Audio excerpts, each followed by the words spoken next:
So, I welcome all of you on behalf of Mumbai Press Club for this important discussion on a significant book by our own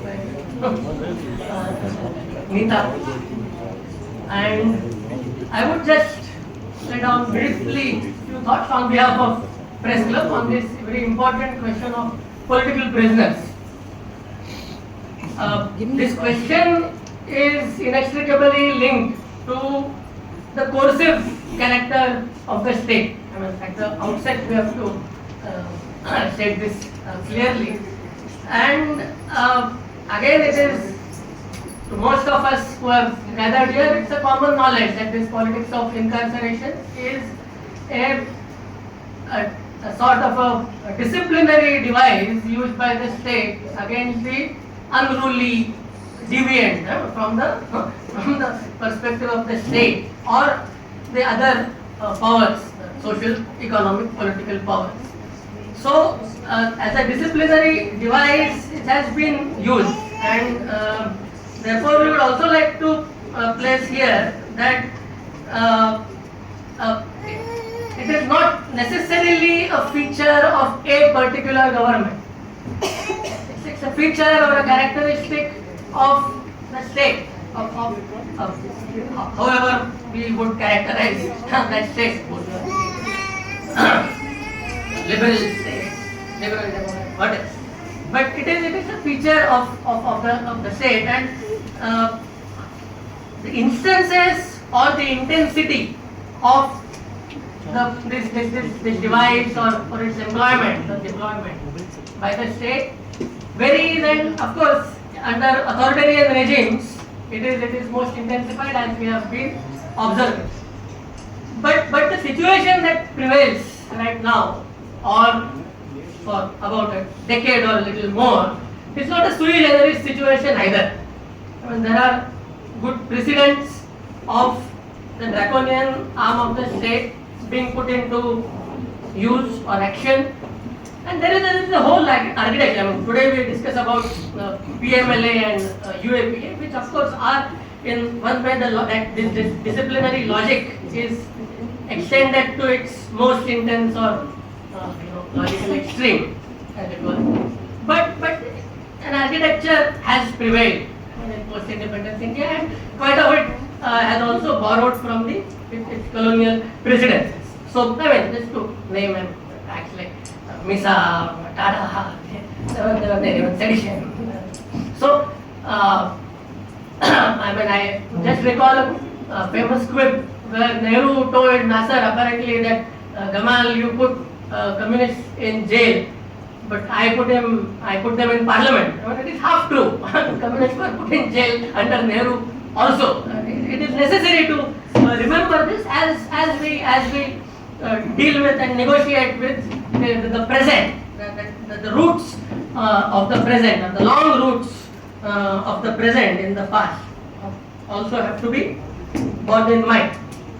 And therefore, I mean, this whole question of standing up for the rights of the political prisoners and asserting that the bail has to be the rule, not jail, and trials, wrong trials itself becoming a form of punishment has to be resisted.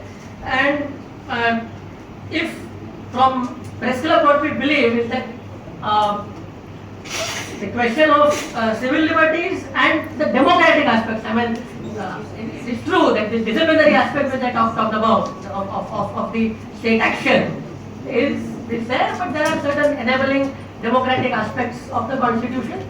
So, if those aspects are to be underscored and put into action, then there has to be an open, free and fair conversation on these questions like we are having today. So, without much ado, before I hand over the charge to Sanober, I request Mr. Samar Kadas, our President, to welcome all dignitaries, the speakers of the day.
Hello everybody, namaste, welcome very much on behalf of Press Club and Nita and all her friends to the launch of a book, The Fear.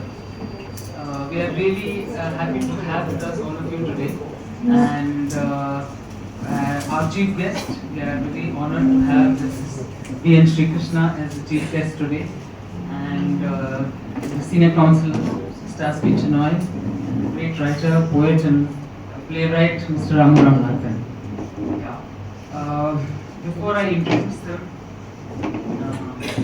just wish to say that it's we also are very happy to have here with us today the subjects of the book that Nita has put together. I mean, the people she has, some of the people she has actually interviewed, that our political prisoners are present with us today, starting with Comrade Barbara Rao.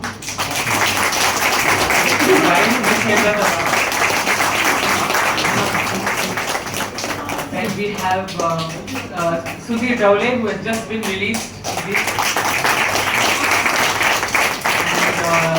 Comrade Sudha Bharadwaj. And Anand, of course, I forgot. Anand Teltunga. Any other political prisoner whom I have missed out? On their way, okay. Susan is saying that the other political, when they come, we shall introduce you to them. Anyway, thank you so much for coming. It's a great pleasure for me to welcome all of you. And today we have with us Justice Srikrishna actually needs no introduction, but still I just want to say a few words which I feel that I must say about him. As you all know, he was a distinguished lawyer of the Bombay High Court. He went on to become a judge of the Bombay High Court. So then, before being elevated to the Supreme Court, he was the Chief Justice of the Kerala High Court. And you all know about him, but and I know that after retirement he's been very busy with a lot of committees. That on the formation of the state of Telangana was one. The data policy documents was prepared by that committee, of which he was the head, as well as the question of improving the arbitration systems in the country. But we all remember him, all of us. He is, we cannot forget him because of the Srikrishna Commission. And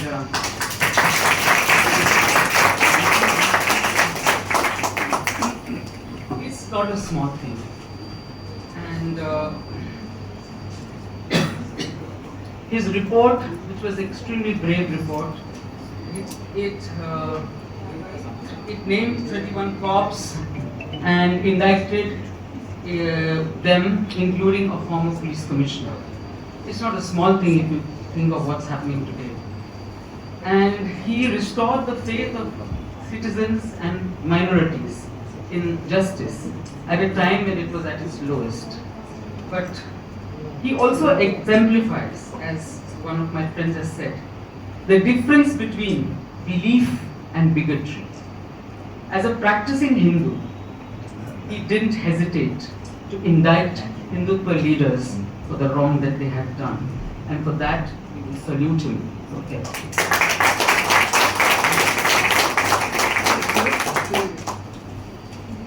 We also have with us one of the towering counsels of the Bombay High Court, one of the finest lawyers of the country, Adv Aspi Chinoy. His practice has focused mainly on constitutional and administrative law matters and substantial commercial matters, as well as public interest litigation. He's also done a few matters for bail and the quashing of petitions for cases involving civil rights defenders, in particular senior advocate Indira Jaising and Anand Grover recently. He was also the counsel for Dista Settlement's anticipatory bail. He's also appeared in the challenge against the beef ban. And he's always available for any good cause. He's also taken up environmental matters, one of them being the putting up of the huge Shivaji statue in the middle of the Arabian Sea. okay, challenged on that, against that. So we are very happy to have him here today, and we welcome him.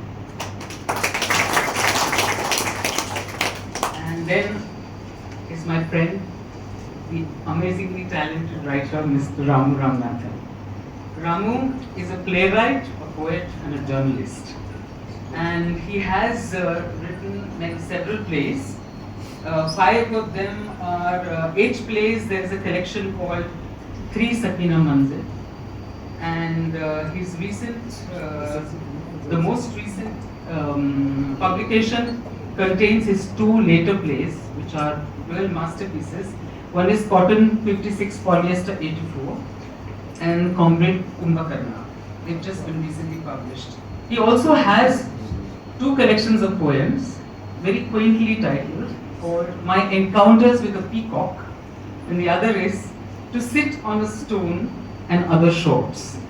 So, but I really liked his last book, which is published in 2024, which is called, it's on theatre, and it's called Mumbai Murmurings. You should definitely read it. It's easy and good reading. So, thank you for being with us. I forgot to tell you another thing. He's also co-edited 2 important books. One is Book Binding with Adhesives, and the other is Babri Masjid, 25 years. So, thank you for being with us. So, just have to congratulate Neeta, who has put together her articles of interviews with political prisoners and their families in the book. It just reminds me of, it's important because I was just reading about old political prisoners. One of the most famous in this world, Sacco and Vanzetti. There were 2 leftist workers who were jailed and executed for absolutely fake, false reasons, as being communists and supporters of the Soviet Union in the 1900s, 1910, 1920, by the American state. And Vanzetti, in a letter to his father, said, "Don't be ashamed to tell people what crime I have committed, because it is the crime of loving the forsaken and working for their liberty." Okay? So, if you keep quiet about it, then that shows your shame. So please tell everybody what I have done, and this is what I have done. I have stood with the forsaken, that means the working people, and I have stood up for them, and I'm dying for them. So in that, Neeta has followed Vanzetti's dicta and interviewed all those political prisoners of our country of this current times. And not only them, but has also shown through her interviews of their families, of their people, what impact it has on the family as well as on society as a whole. Because you lock up such good people who have the courage and empathy to work for others, for the liberation of others, and to fight for others for justice, and you lock them up, you shut them up, you ruin their families, you ruin the peace of life for them, and you can't keep quiet about it. Of course, the other important thing is that because these people, lawyers, teachers, intellectuals went to jail, they're able to write and clearly and lucidly about the jail conditions they faced, which we otherwise would just have not been able to imagine. So they, through their discussions with Neeta and their own writings, we have been able to get a really clear view of the subhuman and dehumanizing conditions in India's prisons. So that is the only good fallout of this very sad procedure of jailing our best hearts and our best minds. So now I request our 3 guests to please release the book. You can open it and hold it up so that we can have a Neeta.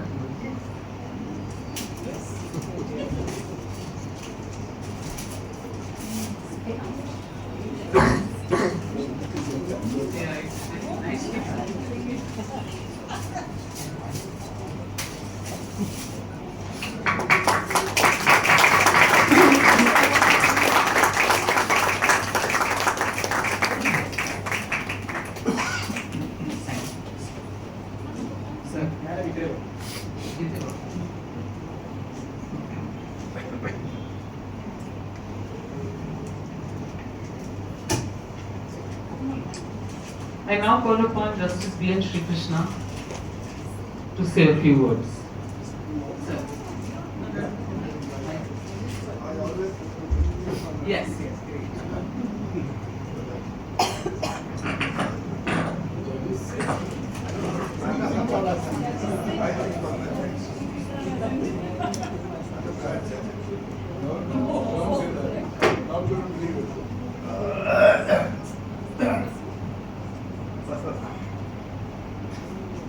Friends, this is the third time I have an occasion to brush shoulders with all of you. First occasion was when Rana Ayub published the Gujarat files. There also I gave a foreword, and she wanted me to be present when the book was being released. The next occasion I remember was Meena Menon's book on the riots. I did not contribute any forward to it, but she insisted that I should be present, so I presented myself. Third is Neeta's.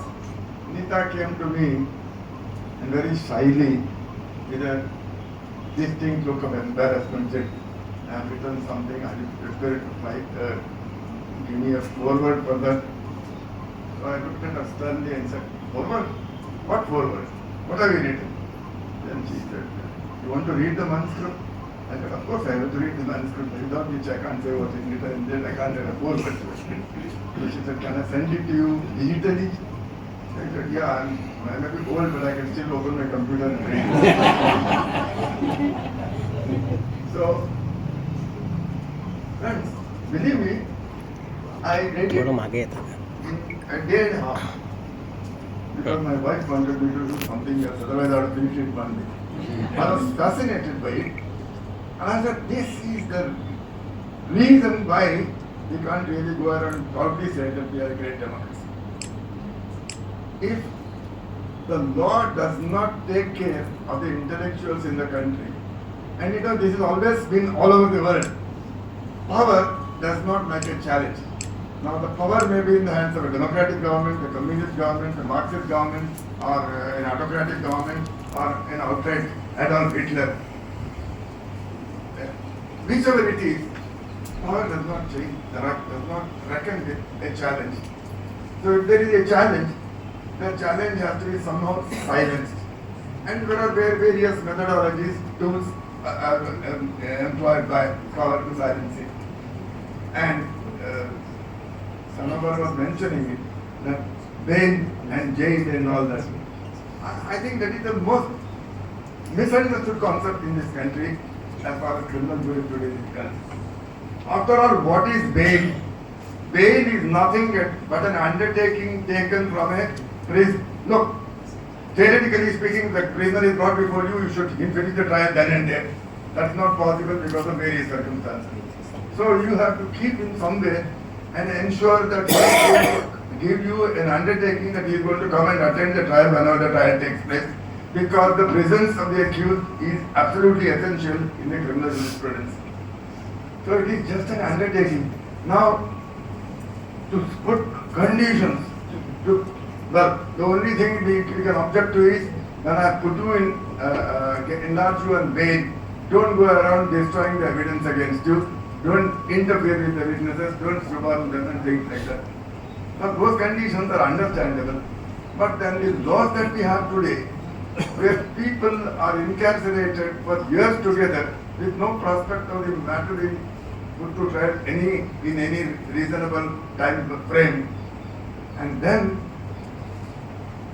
what is it? It's nothing but punishment for advocating a contrary view, and that is the power which wants to silence any dissension. Well, I'm not an expert like all of you. You are all political masters in the matter. But when I read through the manuscript that was given to me, if you have noticed, I have said in the foreword, if what is stated here is true, the facts are true, then this is a condemnable issue. Now, why did I say that? I said it because I cannot vouch for the facts. Neeta vouched for the facts because she interviewed. I cannot accept Neeta's version as correct. But if it is correct, it's a sorry state of affairs of the state. And whatever the government, it was this party, that party, or whatever it is. This is exactly the problem.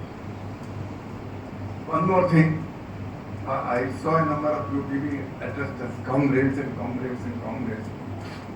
My professor in the law college used to tell me that if you are not a Marxist till you reach the age of 30, there is something wrong with you. And he also said, if you continue to hold Marxist ideas after 30, there is something worse wrong with you. Now, I believe that as far as the first part is concerned, I don't know how many of you have traveled in Russia in the year 1962, when I was hardly 21, a little more than 21, just joined the university.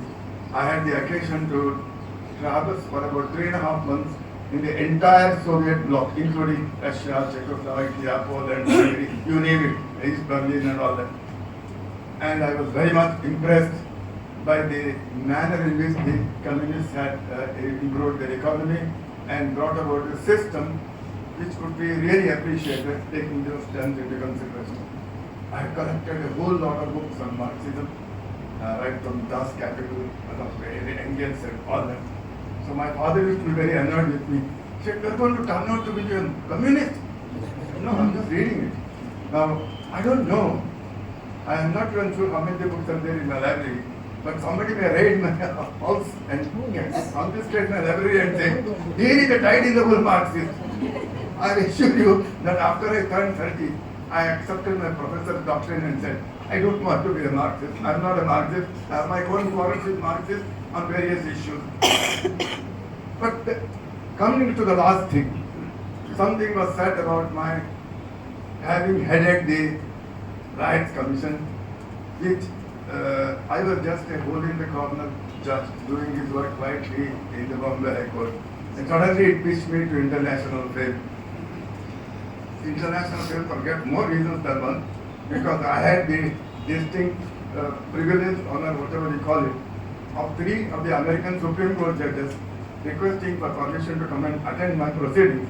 And I said, okay, I'm giving you permission not only to sit there, sit along with me on the desk. They sat with me for about an hour and a half. Of course, the things were there in Marathi, and I had to explain to them, along and explain to them. And then this resulted in an invitation for me to go to Washington to visit them whenever I went to Washington. That's another story. Now, why was I picked? That is a $1 million question people ask me, and I'm going to give an answer to that. Anybody who has seen me from my engaged till today knows that I am a dyed-in-the-wool Hindu. That's the reason why I am not a Marxist. But does it mean that I hate Marxists or I hate somebody who is not a Hindu? I don't know how many of you have had the occasion to look at the evidence recorded by the commission, the very famous Srikrishna commission.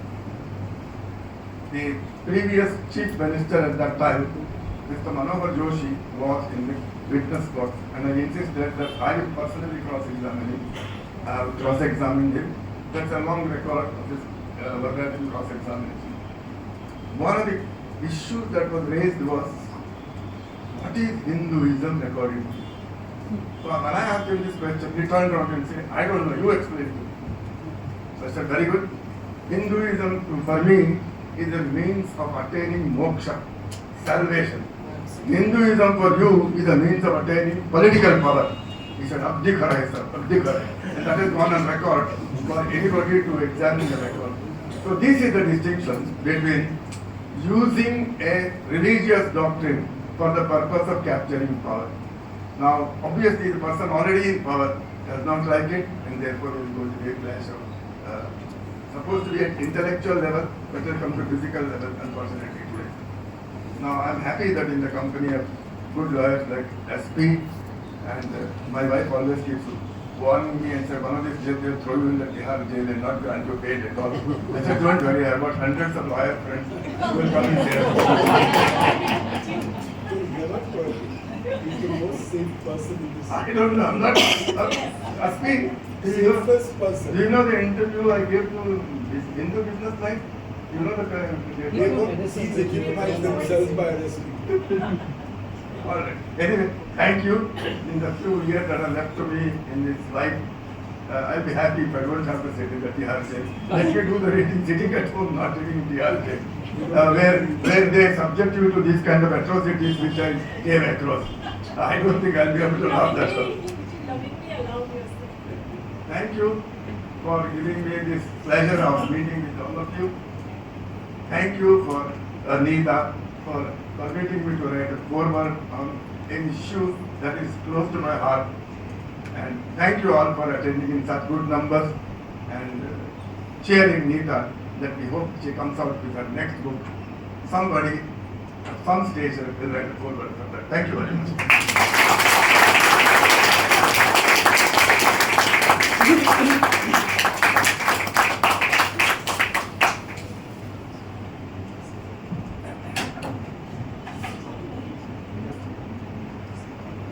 And now I request Senior Counsel Aspi Chinoy to say.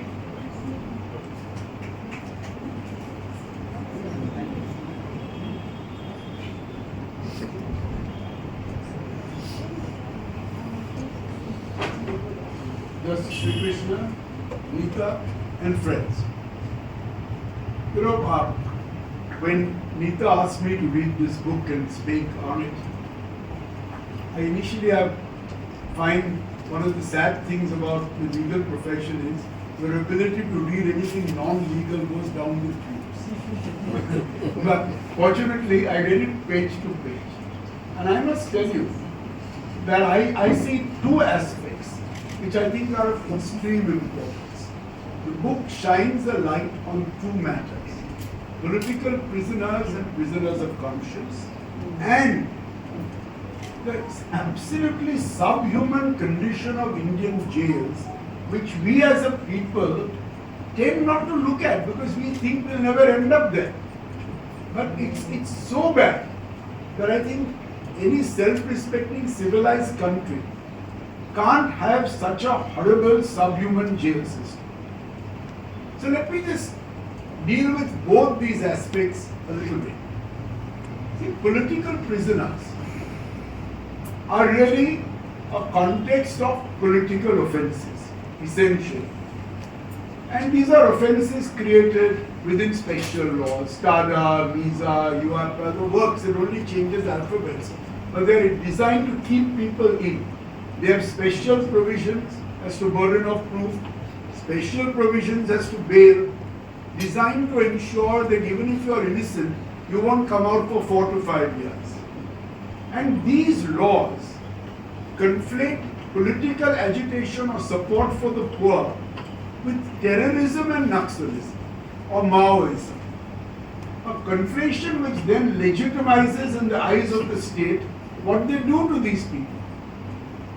These laws provide for a new hierarchy of courts, new procedures, and harsh, brutal treatment in jail.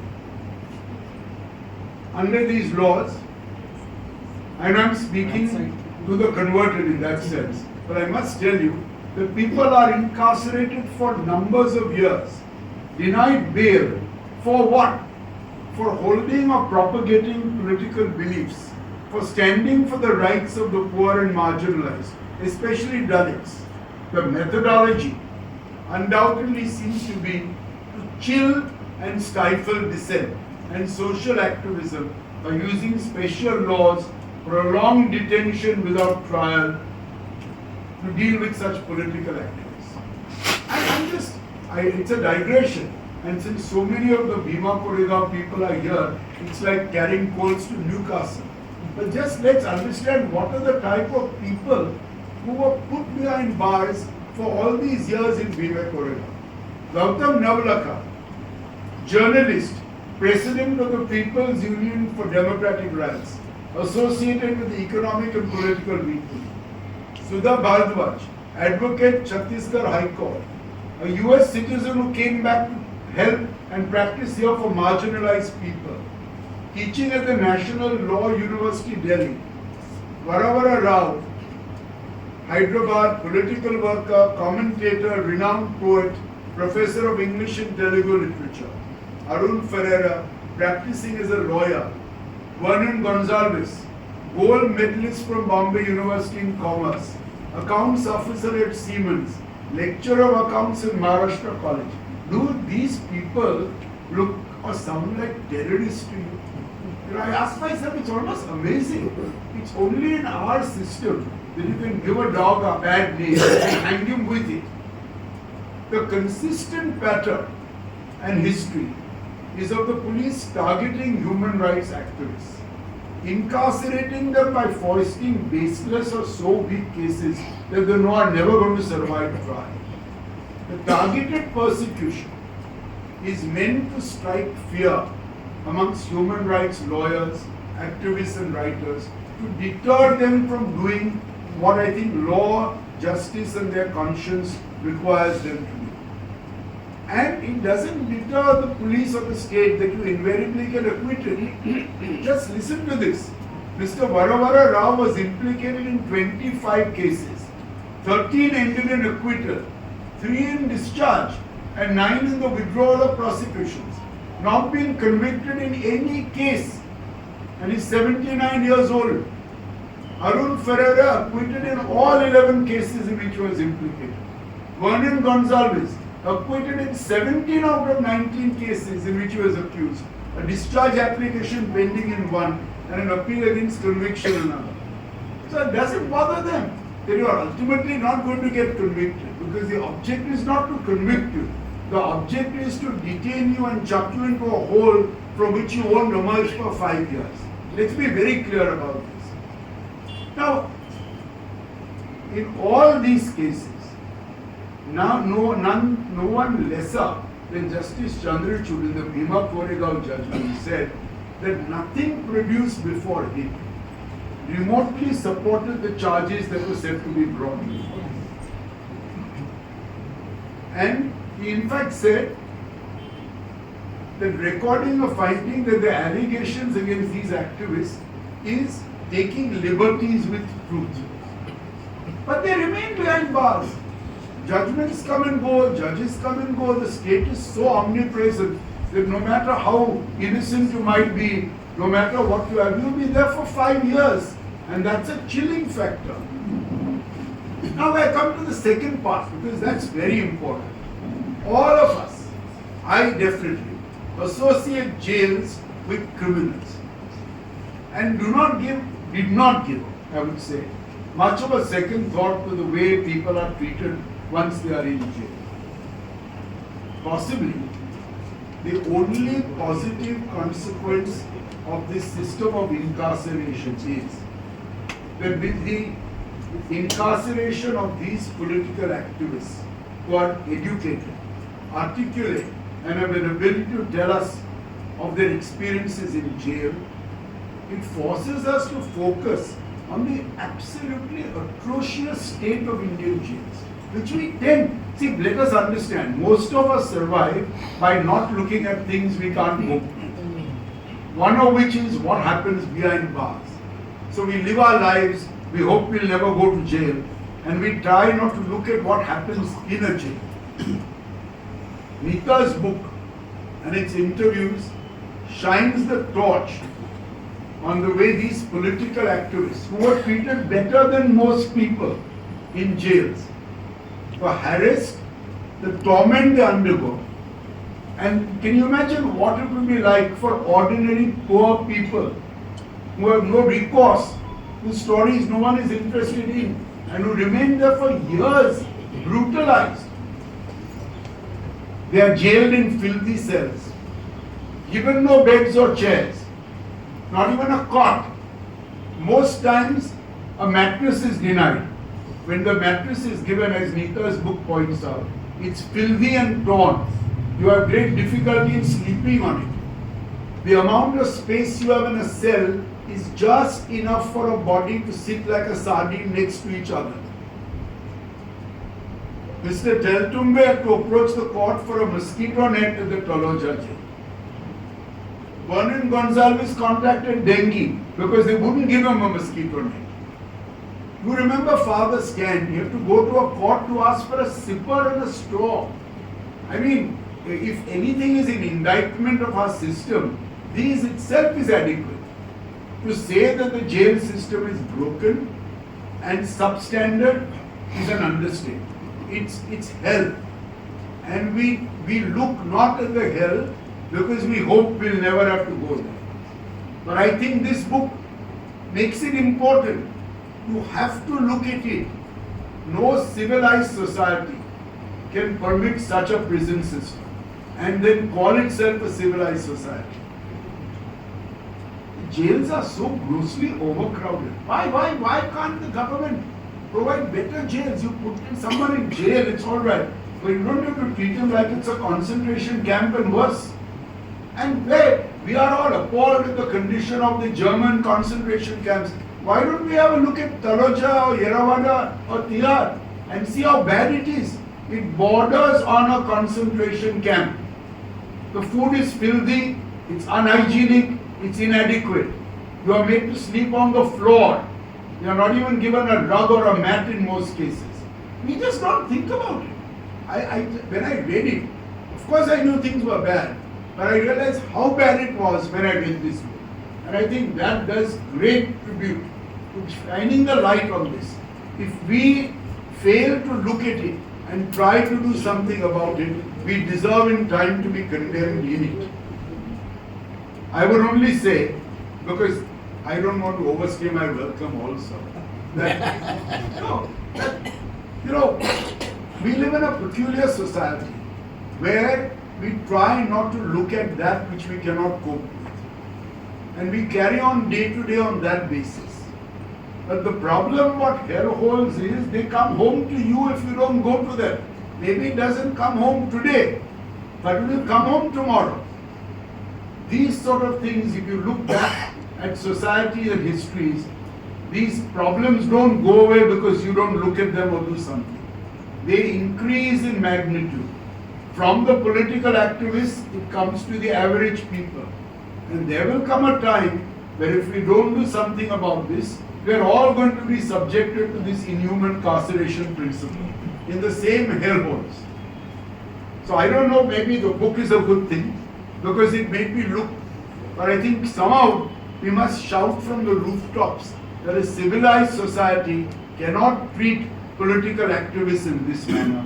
And a civilized society, an Indian society, when we talk of our ancient traditions and our culture and how we lead the world and are respected, cannot incarcerate people in hellholes which are slightly better than concentration camps. That's about what I was saying. Thank you.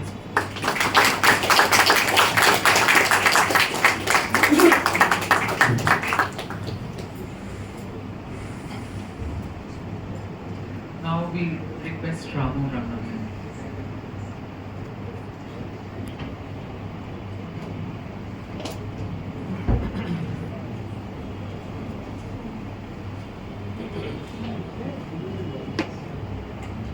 This is a bit daunting after both of them. Like Justice Srikrishna, I too have been part of multiple book launches, and like Justice Srikrishna, the common link for all my book launches, whether it is Vivi's book launch, Arun Ferreira, Dr. Teltumde, the present one, Edward Boliano, is Susan Abraham. I always get a call from her and that's how it begins. And delighted to do this, Nita. Kudos and congratulations. And another common link that one of the reasons one agreed or sort of offered oneself to do this is the names that I just mentioned, Arun, Virya, Anand Teltumde, is the fact that what shines through when you read this particular book is that in addition to the couple of things that were alluded to by both the legal luminaries, is that the world is their country, the mind is their church, and to do good is their religion. And yet, this is the kind of, incarceration that they encounter. The other reason which I mentioned Susan Abraham is a certain warning that she had given. And I think one of the best things that happen when a book of this nature is published is that they're constantly warning us. They're warning us about the time. But in the case of Susan, I don't know if you remember this was about 22 years ago, you had warned us. And unfortunately, I think at that time, even though there were conscience keepers of our society who were warning us, I think we were not very attentive in listening to what these warnings were. And I'm just going to paraphrase because I'd written it down. You said, it matters not the size of power. This was in connection to how omnipotent and how omnipowerful, the regime is. So she said, it matters not the size of the power, we constantly need to be vigilant. The rights of man will never be defended by governments. It will always be fought by the people. And I think that's what this book reminds us, that the fight is a continuous one. The other reason why I think this book is important, and I'm not going to get into any of the legal intricacies, is that I believe that books, I know there are many people who believe that a dog is a man's best friend, but I feel that a book is a man's best friend. And that is in a sense what the 11 interviews in these books do, because they spotlight, as you pointed out, the figures who we are constantly trying to brush under the carpet. So we live in a society of amnesia. We live in a society where we have forgotten. There will never be any real memory of who these 11 people are. There will be no day that will honor these people. They'll never be taught in school, and whatever they represent will always be obscured, it will always be occluded, and it will constantly be obliterated. And therefore, the book is important because it reminds us what they are fighting for. And one of the things that they're fighting for is human rights, and some of the things that were sort of spoken about, which I won't get into. And in a sense, I would call this book what each used to call it, the book of the people.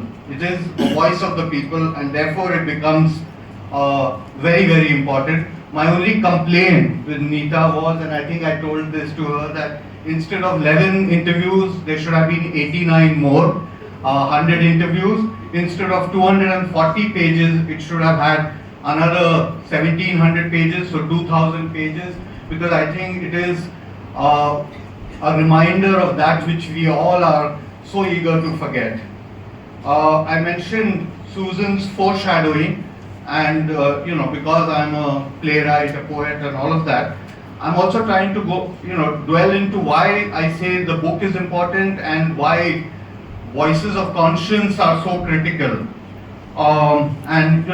It's not just Nita's book, there are other books which are there when you walk into Kitab Khana or you walk into Trilogy. But in addition to these books which are about our times, there are of course the masters, there are the great classics. And this is something a theocratic or a religious state is always afraid of, literature and words. Because words can topple regimes and literature can topple tyrants. And that is something that they always fear, which is why whenever a book like this, big, small, is published, there is always jitters. Anyway, something very interesting happened. When I got this book, courtesy Nita and the publisher, I simultaneously was also reading something by a gentleman called Joseph Frank. Joseph Frank, for those of you who are not aware, is a literary critic. He has written a short biography on someone called Fyodor Mikhail Dostoevsky, who used to be one of the greats in the 19th century. The interesting thing about Joseph Frank is his biography on Dostoevsky is 5 volumes, totally 5 volumes. So something interesting was going on. I was reading this book in the morning, and before going to bed, I was reading Joseph Frank on Mikhail Dostoevsky, and somewhere I began to realize that the two worlds were in a way clashing and colliding. So imagine 19th century Russia, there is the Tsar, there is serfdom, there is illiteracy, there are people being jailed because they are being under surveillance, and of course the net result of all this is that a very young Dostoevsky, like a lot of people in the book, goes to prison at the age of 23, 24. This is 1948, 1949 Russia. So he goes into prison, and the first 1 year he is in prison in St. Petersburg. And when I was reading that, and I was reading some of the other accounts about what is transpiring in Tihar or in Taloja or in Andaz, I realized what Dostoevsky went through for that 1 year in St. Petersburg is very similar to what was happening now. The parallels were sort of the very things that you are talking of: inhuman conditions, oppression, etc. Then after that first year, during which as an intellectual he held his head high, he did not rat on any of the other comrades, he did not speak in spite of the brutal sort of torture and everything else that was going on. He shifted to Siberia, and in Siberia is put into prison, and like all political prisoners of that time, he's shackled. And he stays there for 4 years. The only good thing that happens with Dostoevsky in those 4 years is that he suffers from something called epilepsy. And in prison, for some strange reason, that epilepsy disappears simply because of the shackles and his fear of the hardened criminals who are surrounding him. And after that, another 4 years of military service. And you just begin to realize that as a human race, as human civilization, the world is our country and all of that, that not much has really changed. And it is thanks to the genius of, people like Dostoevsky that we understand something about what the human body and the human mind went through. But there were two very, very specific reasons why Dostoevsky goes to jail.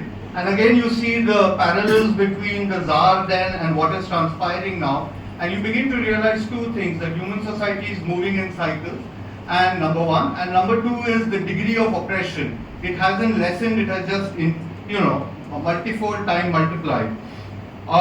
So there was a gentleman called Belinsky. Again, he's very, very important for 19th century, understanding of 19th century literature. He's as important to all the great Russians of the 19th century as Adorno was to the, left bank French intellectuals. And one of the things that Belinsky did at that time was he wrote a letter to Gogol.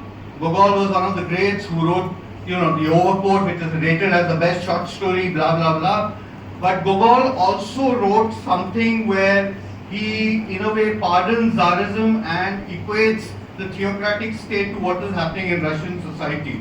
And at that time, Belinsky writes this letter, which is a powerful indictment of serfdom then. Please imagine that at that time, 90% of Russia is under slaves. And again, you begin to realize who is raising the voice about what and why people go to prison. And so, Gogol's assertion was basically that the Russian people are the most religious in the world. And Belinsky countered that in this famous letter of his, that the Son of God is a moral revolutionary and Christendom is actually a socialist religion. And how Christ was a socialist and all of that. And this clash happens, and this letter is read out by Dostoevsky.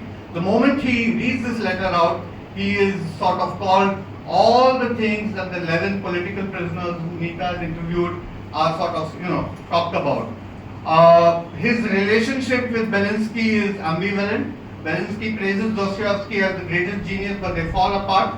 And as a result of which, Dostoevsky gets mixed up with another towering figure of that time, somebody called Petrovsky. I'm sorry, this is beginning to sound like a Dostoevsky lecture, I know, but you will realize why I'm doing this. Because there are connections and everything is connected. And literature reminds us about this. We sometimes tend to forget very easily. So Petrovsky was the creator of a secret society. And there were basically 4 things that he was combating against. Again, all the 4 things which come up in this book: abolition of censorship in whatever form, reform of the judicial system because that determined the destiny of 60 million Russians, liberation of the serfs because 12 million people were suffering under that, and above all, attacking the oppression of the Tsar and his rules because he felt that it's going towards the same kind of absolutism that they saw in France with Napoleon and all that. So military despotism and clerical despotism. And of course, Dostoevsky is a very, very important part of the secret meeting. There are about 16, 17 meetings.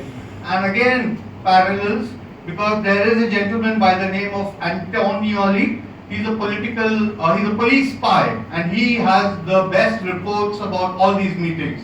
And even today, you alluded to the USSR. If you go to the Moscow library, you get the documents of every single thing: who ate what, who smoked, who argued, etc. about these 17 meetings. And again, very similar to this book, on April 22nd, there's a meeting which is convened, and in the usual Russian style, there is a banquet, everybody gets drunk. Dostoevsky goes home, and then at 4 in the morning, when he enters his house, there is Antonioli and the police system waiting there, and of course, he's immediately taken to that cruel, oppressive jail, which is in St. Petersburg. I think 2-3 things. One is, Dostoevsky learned important lessons through this entire exercise, and one of the things, if you see what he wrote prior to his prison experience and prior to his post-prison experience, you will realize that he is constantly giving us the lessons. And again, it's the same thing. Lessons, lessons, lessons. There are always lessons. His experience in jail, for those of you who are interested in Russian literature, is a book called, in English it's translated as Notes of the House of Dead, which is basically about his experience in the St. Petersburg jail and what happens in Serbia. And if I copy paste paragraphs from that particular book and I insert it in the interviews of this, it's identical. Nothing has changed. And Dostoevsky realized that, and that's the kind of story that he's telling. The other thing that he realized is something that in India we understand very well, which is कि हमारे यहाँ रूपक reality हो जाता है. The myth is the real, all right. And if you see what's happening with the Mahakumbh, where you have millions of people going in for the dip, they are essentially going to take a dip in a river where there is supposed to be a third river. So you have 2 rivers joining and the third river, which is the Rupak. Dostoevsky also realized that. So he realized that if I have to talk about serfs, I have to talk about the Tsar, I have to talk about abolition, I have to tell these myths differently and in a better and a superior way, because ultimately that is the thing that will remain with the, and like the 11 interviews discuss, he discusses the concepts of right.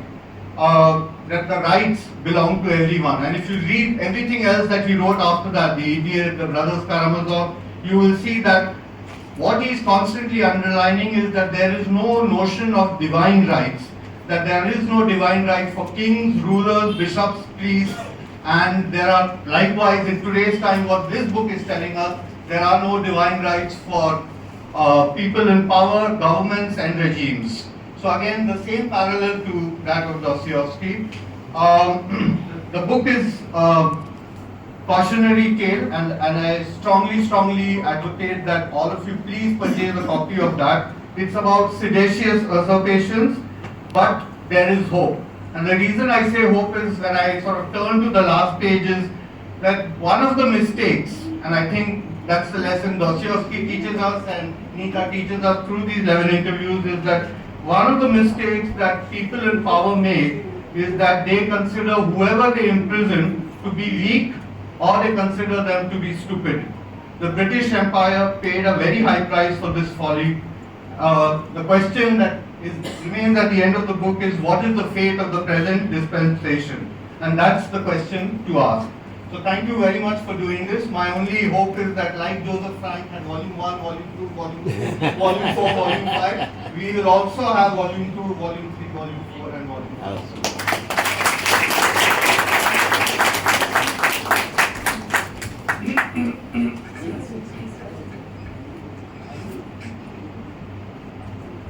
I'm sure you all are waiting for Neeta to say a few words now, but she has given me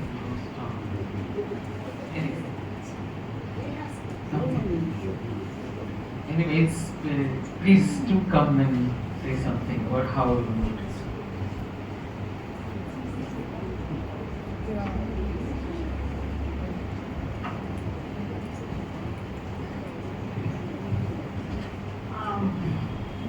When I started writing these interviews, I really had to thank Reader because they gave me a platform which was completely free. I really have not had such a platform for over most of my career. They did not interfere, they did not edit a word. And they were not just these interviews, there were many others. They gave me the freedom for long form writing, and they gave me the permission. So when my friends goaded me to write this book, not this book, they said you to write, and I till then used to believe that anyone and everyone is writing, so what am I going to contribute? So then I thought that can I put these interviews together? But there is one thing that I wanted to do. It is a very important point that I realized. Dr. Vinayak Sen, people like him, today they are distant in public memory. As media, we have failed to take these stories back to the people and put it in public domain. I have done what I have always done all my life, and that is being a journalist. I thought that this book is incomplete if there are not people like Hemalata, Vinayak Sen in this book. Because it's not one government, it's not one party in power. We've seen since independence the draconian laws that have come into this society, in this country, whichever party is in power. The power is such that when a government is ruling, they want to control. And I think that is important that we put in there. And we bring these voices back into the main foray because they have been deliberately kept out.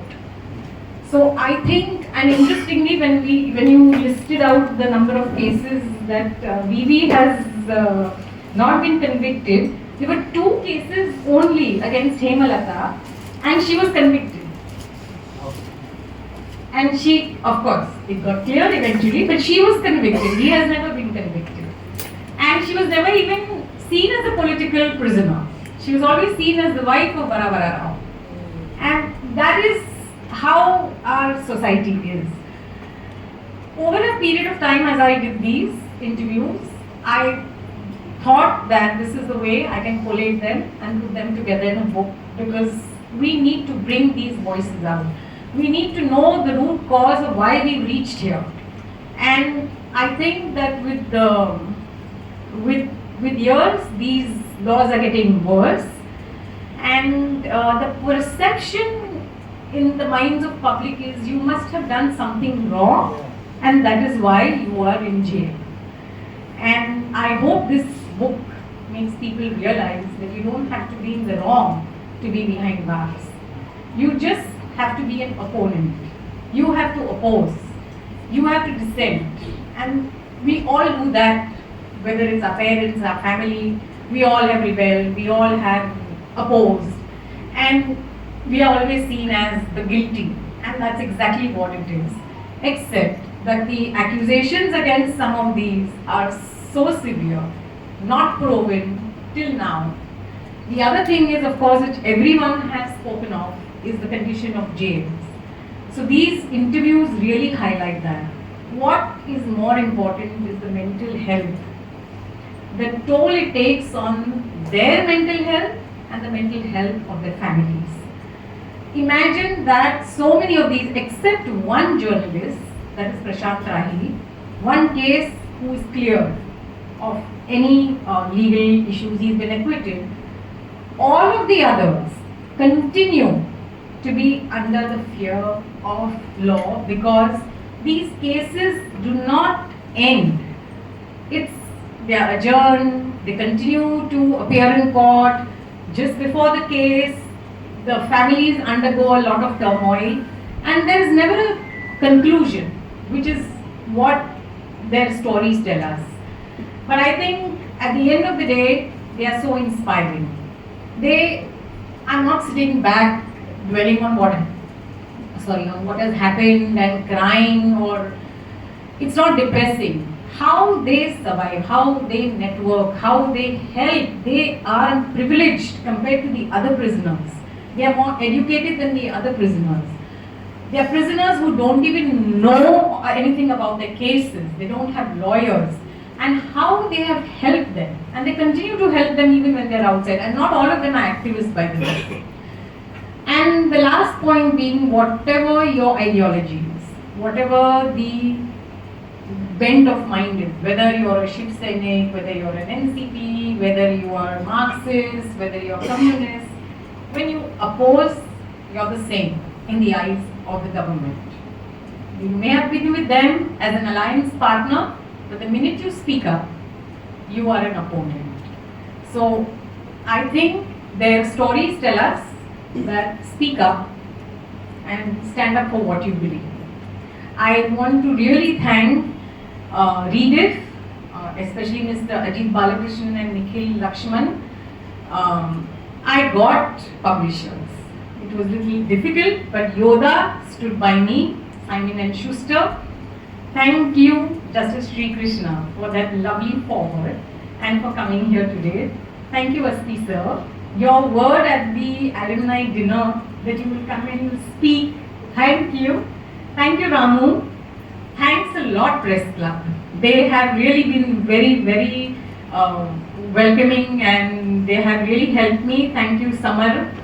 And Sanober, she's really brave.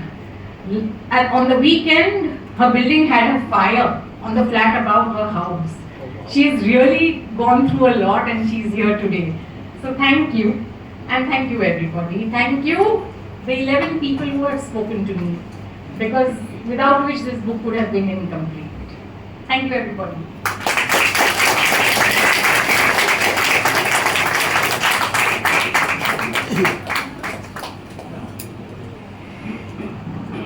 There are copies of Neeta's book available outside. You can purchase if you haven't done already, and you will get the signature, her autograph on it also dedicated to you. And I thank everybody, Justice Srikrishna, Council Aspi Chinoy and Ramu, and Nachiket and Press Club people for being so good as to host this whole book launch of Neeta's. And I think that after listening to all of them today,